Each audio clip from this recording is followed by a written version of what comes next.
Gone 5, 16, 19, 21, 33, and 10. Check results. You ready? I am boiling. I start. I know I start every single one of every single one of these saying that. But I'm fucking boiling right now. You're wearing a coat. You're in a coat indoors. Let's take off the coat.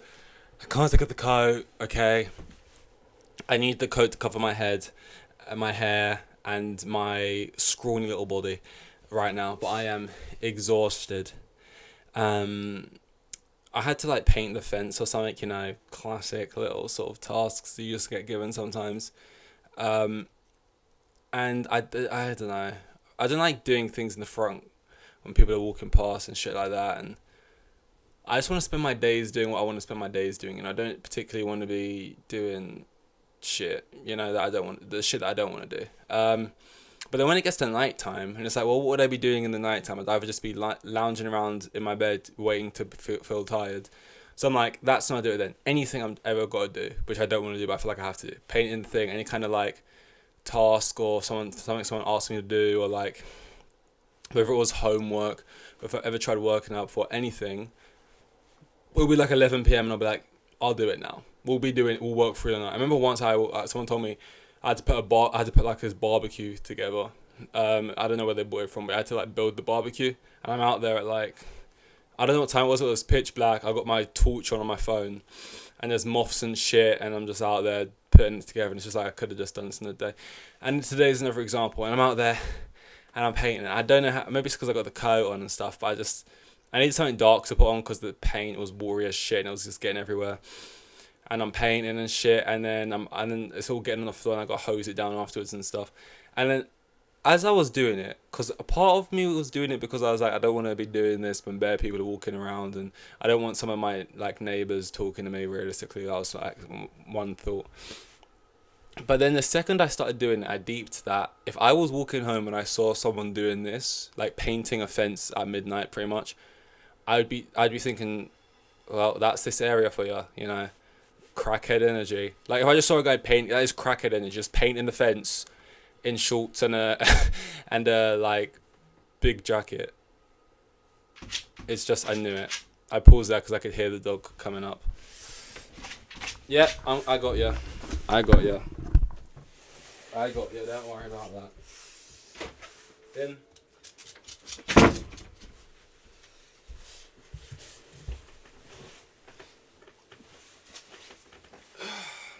Yeah, letting the dog in because I'm that guy, pal. Yeah, just crackhead energy. And I just deep it, like I'm out over with my phone torch on, dressed like this, painting the fence. It's just like, what are you doing, mate? Are you on something?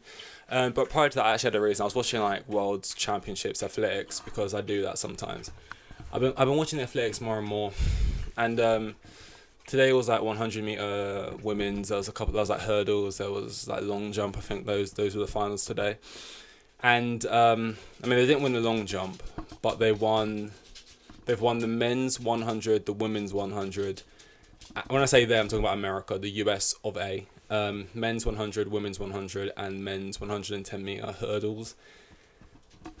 And usually throughout the years, I'd never really have a problem with America. I'm not like anti-America.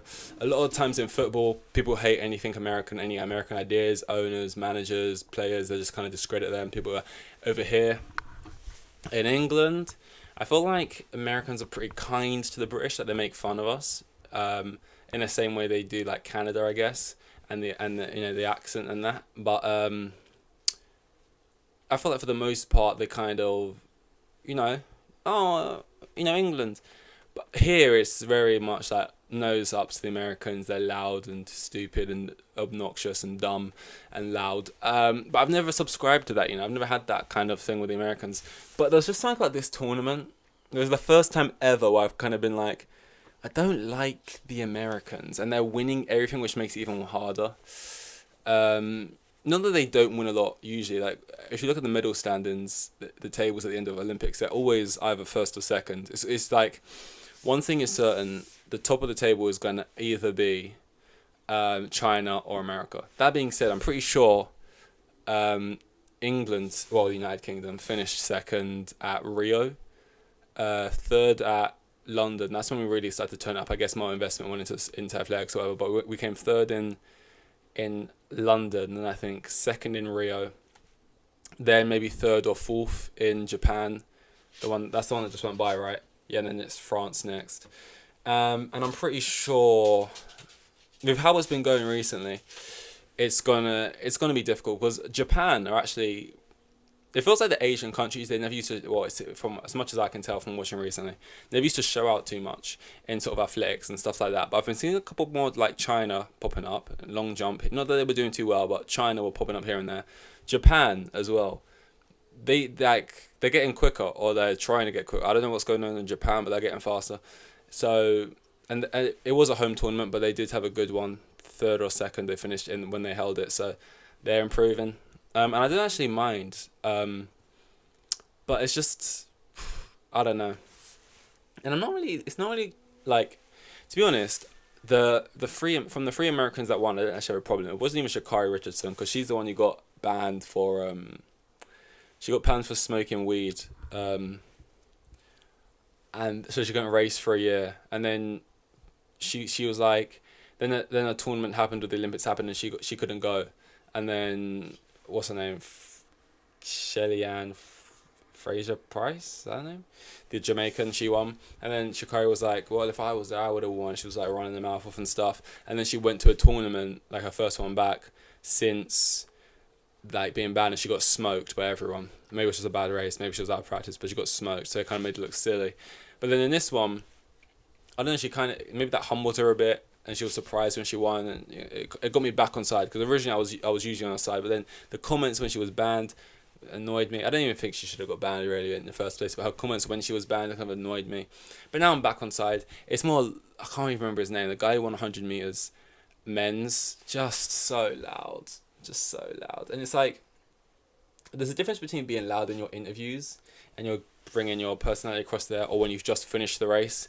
But you know when it's like, it's before the race and everyone's like warming up, or like you're in the changing rooms or whatever, and everyone's just sort of like doing their own thing, and you just got that one guy in the corner like jumping up and down like a frog and like shouting his head off, and like when he's got the whole main character syndrome going on. When he wins, he's like, y'all, they said I couldn't do it, look at me now, they said it couldn't be done, look at it. It's like, no, literally no one said that. You were one of the favorites going into this. You were in like the top 3 favorite. Nobody. You've created this narrative in your mind type thing.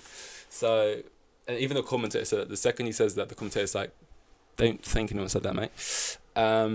So yeah, it's like, it's not even that I expect the UK, because they're never quick in terms of 100 meters. They're never really up there. They finished third, to be fair, in this, but the guy who's running for United Kingdom, he's not even really from England. Like, and I know like there's a lot of people who win it who aren't really from England. They might be from like Ireland, like Northern Ireland, Scotland, or Wales or something. But this one was even more so. Like, he's got a like sort of Caribbean accent. Like, he's from British Virgin Islands, and he trains with like the Jamaican athletes and stuff. So it doesn't even really feel like he's ours. But he's running in our kit and shit, and he came third. It's not even like I need an English person though. When it's just like America are just sweeping it. So it needs, when it actually comes down to the actual Olympics in France, needs hopefully France to step up, because they'll be holding this. Hopefully they step up in some of these events. England to step up. I don't really see it happening. Realistically, Jamaica, because they seem to be the main competitors. Although I'm not sure how many younger athletes they got coming through at the moment. I'm not like massively into athletics. I never really did it. When I did have to do it in school, I was just forced to do like 1500 meters. It's just shit no one wants to do. But I don't know, I just find it enjoyable enough when it comes on, because I'm not too invested in it. Like, I like Formula 1 way more, and then football way more than that. But it's just like another little sports thing. And I feel like I'm stacking them up at the moment, because before I used to be purely only football. But in the last 2-3 years, extra interest has gone into athletics now, and